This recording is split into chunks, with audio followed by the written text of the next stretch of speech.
Sales department എങ്ങനെ ഒരു system set ചെയ്യാം. കമ്പനിയിലെ ഏറ്റവും ഇമ്പോർട്ടൻ്റ് ആയ ഒരു ഡിപ്പാർട്ട്മെൻറ്റാണ് സെയിൽസ് ഡിപ്പാർട്ട്മെൻറ്റ് എന്ന് പറയുന്നത്.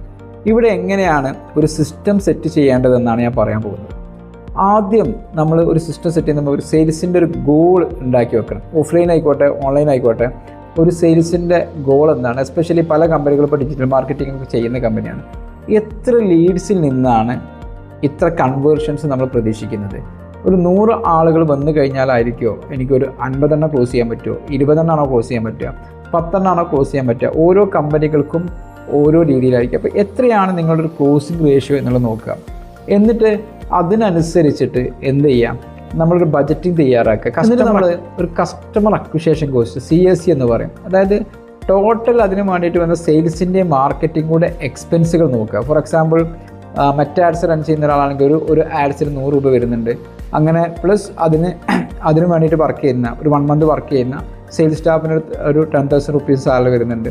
ഇങ്ങനെ കാൽക്കുലേറ്റ് ചെയ്യുകയാണെങ്കിൽ ഒരു 100 ലീഡ് കിട്ടുകയാണെങ്കിൽ ഞാൻ 100 ലീഡിന് 100 രൂപ വെച്ചിട്ട് 10,000 രൂപ അങ്ങനെ കൊടുക്കണം.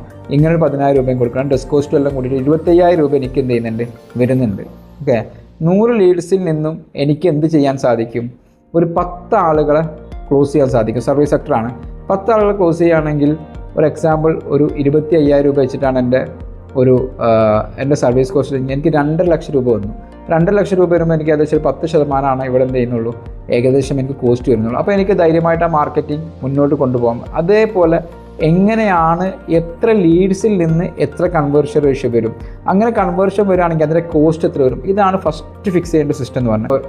പിന്നെ അതിനനുസരിച്ചുള്ള ഡാറ്റ മാനേജ്മെൻ്റ് ആണ് ചെയ്യുന്നത്. അപ്പോൾ നമ്മൾ മാർക്കറ്റിംഗ് ടീമിന് കൊടുക്കുകയാണ്. ഫോർ എക്സാമ്പിൾ എനിക്കൊരു മാസം വേണ്ടത് 10 ക്ലയൻസിനാണ് സങ്കല്പിക്കുക. അപ്പോൾ ഞാൻ എൻ്റെ സെയിൽസ് ടീമിനോട് ചോദിക്കുകയാണ്, 10 ക്ലയൻസിനെ കൊണ്ടുവരണമെങ്കിൽ എത്ര ഡാറ്റ നിങ്ങൾക്ക് കിട്ടണം? അപ്പോൾ എൻ്റെ സെയിൽസ് മാനേജർ പറയാണ്, ശരി ഞാനുമായിട്ട് ഒരു 30 സിറ്റിംഗ് ഇരുന്ന് കഴിഞ്ഞാൽ എനിക്ക് 10 ആളുകളെ ക്ലോസ് ചെയ്തിടാൻ സാധിക്കും. ആ 30ൻ്റെ നിന്ന് 10 എണ്ണം, ഇപ്പോൾ ഏകദേശം ഒരു 33% ആണ് ഇവരുടെ ക്ലോസിംഗ് റേഷ്യോ എന്ന് പറയുന്നത്. അപ്പോൾ 30 ആളുകളെ സിറ്റിംഗ് എത്തിക്കാൻ വേണ്ടിയിട്ട് BDനോട് ചോദിക്കുകയാണ്, സെയിൽസ് എക്സിന് എത്ര ആളുകളെ തന്നു കഴിഞ്ഞാൽ നിങ്ങൾക്കൊരു 30 ആളുകളെ സിറ്റിങ്ങിലേക്ക് എത്തിക്കാൻ പറ്റും? അപ്പോൾ ഒരാൾ പറയാണ്, എനിക്കൊരു 100 ഡാറ്റ തന്നു കഴിഞ്ഞാൽ ഞാൻ 15 പേരെ എത്തിക്കാം. മറ്റേ ആളും പറയണം, എനിക്ക് 100 ഡാറ്റ തന്നാൽ ഞാൻ 15 പേരെ എത്തിക്കാം. അപ്പോൾ ഞാൻ എൻ്റെ മാർക്കറ്റ് ഡിപ്പാർട്ട്മെൻറ്റോട് പറയുന്നത് 200 ഡാറ്റ കൊടുക്കാനാണ്. അതായത് ഒരു ദിവസം ആവറേജ് ഒരു 10 ഡാറ്റ വെച്ചിട്ട് അല്ലെങ്കിൽ ഒരു 8 ഡാറ്റ വെച്ചിട്ട് ഞാൻ എന്ത് ചെയ്യാൻ പറയും, ഡിസ്ട്രിബ്യൂട്ട് ചെയ്യാൻ പറയും. അത് ഇവർ വിളിച്ച് അതിൽ നിന്ന് ഇവർ 2 പേരും കൂടെ ഒരു 30 സിറ്റിങ്ങിലേക്ക് എത്തിച്ചു കഴിഞ്ഞാൽ ഈ ഒരു 10 എണ്ണം നടക്കും. അപ്പോൾ ഞാനവിടെ നോക്കേണ്ടതാണ്, ഇതിനെനിക്ക് ടോട്ടൽ വർക്ക് ചെയ്യുന്നത് 2 സെയിൽസ് സ്റ്റാഫ് വർക്ക് ചെയ്യണം, അതേപോലെ തന്നെ ഒരു മാനേജറും വർക്ക് ചെയ്യണം, മാർക്കറ്റിംഗ് ടീമിൻ്റെ ഒന്നും വർക്ക് ചെയ്യണം. ഇതെല്ലാം കൂടെ കോസ്റ്റ് ഞാൻ കൂട്ടുന്ന സമയത്ത് എല്ലാ കോസ്റ്റും കൂടെ എനിക്ക് വരുന്നത് ഒരു 60,000 രൂപയാണെന്ന് നിങ്ങൾ സങ്കല്പിച്ചോളൂ. അപ്പോൾ 60,000 രൂപ വരുന്ന സമയത്ത് എനിക്ക് 10 കസ്റ്റമർ വരുമെന്ന് ഉറപ്പുണ്ടെങ്കിൽ 2.5 ലക്ഷം രൂപ വരുന്നുണ്ട്. അപ്പോൾ എൻ്റെ കോസ്റ്റ് എന്ന് പറയുന്നത് എനിക്ക് ഒരു അഫോർഡബിൾ ആയിട്ടുള്ള കോസ്റ്റാണ്. ഏകദേശം അതിൻ്റെ ഒരു ഇത്ര % എന്നുള്ളത് എനിക്ക് കാൽക്കുലേറ്റ് ചെയ്യാൻ പറ്റും അല്ലേ. ഒരു 25% ഒക്കെ എനിക്ക് കോസ്റ്റ് വരുന്നത്. ബാക്കിയുള്ള കാര്യങ്ങൾ ബാലൻസ് ചെയ്ത് പോക്കുകയാണെങ്കിൽ ഇത് ഓക്കെ ആയിരിക്കും.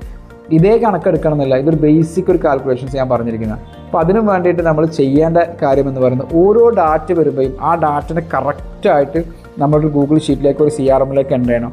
ഓരോ ആളുകൾക്കും നിങ്ങൾക്ക് 150 ഡാറ്റ വന്നോ, ഓരോ ദിവസം 10 ഡാറ്റ വെച്ചിട്ട് വന്നിട്ടുണ്ടോ, അപ്പോൾ ഓരോ ദിവസം റിപ്പോർട്ടിംഗ് വേണം.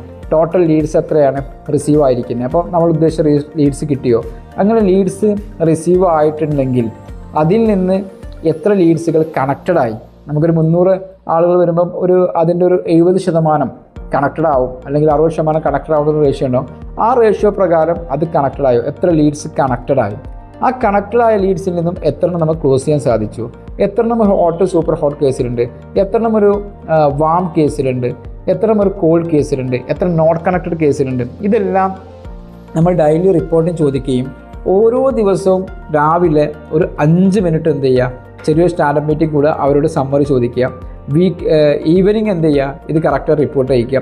വീക്കിൽ ഒരു മീറ്റിംഗ് കൂടുക. ഈ വീക്കിൽ നിങ്ങൾ ടാർഗറ്റ് എന്തായിരുന്നു, എത്ര പേര് ടാർഗറ്റ് അച്ചീവ് ചെയ്തു, എത്ര പേര് ടാർഗറ്റ് അച്ചീവ് ചെയ്തില്ല, ചെയ്യാത്തതിൻ്റെ റീസൺ എന്താണ്, ഇങ്ങനെ തുടങ്ങിയിട്ടുള്ള കാര്യങ്ങൾ കറക്റ്റായിട്ട് ചെയ്ത് ഉണ്ടാക്കുന്നതിനുള്ള സിസ്റ്റം എന്ന് പറയാം. അപ്പോൾ ആ സിസ്റ്റം ഇതിൽ നിങ്ങൾക്ക് എന്തൊക്കെയാണ് റിപ്പോർട്ടുകൾ മേടിക്കേണ്ടത്, അതിൻ്റെ റിപ്പോർട്ടിംഗ് ഫോർമാറ്റുകൾ എന്തൊക്കെയാണെന്നുള്ളത് ഞാനിതിൻ്റെ ഡിസ്ക്രിപ്ഷനിൽ കൊടുത്തിട്ടുണ്ട്.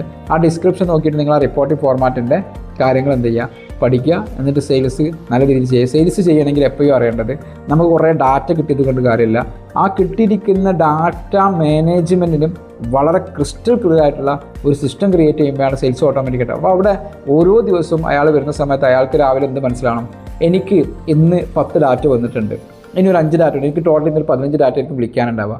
ഇന്ന് എന്നോട് ഫോളോ അപ്പ് ചെയ്യാൻ പറഞ്ഞിരിക്കുന്ന ഒരു 10 പേരുണ്ട്, ഈ 25 പേരാണ് എനിക്ക് ഇന്ന് ഏറ്റവും ഇമ്പോർട്ടൻ്റ് ആയിട്ട് വിളിക്കാനുള്ളത്. അതിൽ നിന്ന് ഒരു തവണ വിളിച്ചിട്ട് കിട്ടാത്ത ആളുകൾ 2 തവണ 3 തവണ ഞാൻ വിളിക്കണം. പഴയതിൽ നിന്ന് എനിക്ക് ഇനി ഫോളോ അപ്പിലേക്ക് ബാക്കി സമയം ഉണ്ടെങ്കിൽ അതിലേക്ക് ചെയ്യണം എന്നുള്ള രീതിയിലേക്ക് ഒരു അനലൈസിങ് ചെയ്യുക എന്നുള്ളതാണ് സെയിൽസിൻ്റെ സിസ്റ്റം എന്ന് പറയുന്നത്. സോ ഇതേപോലുള്ള വീഡിയോസിന് വേണ്ടി ഞങ്ങൾ ചാനൽ സബ്സ്ക്രൈബ് ചെയ്യാത്തവരാണെങ്കിൽ ചെയ്യുക. ബാക്കിയുള്ള സെയിൽസിൽ ബുദ്ധിമുട്ടുന്ന ധാരാളം ആളുകളുണ്ടാകും, ആ സുഹൃത്തുക്കളിലേക്ക് ഇത് എത്തിച്ചു കൊടുക്കുക. Thank you.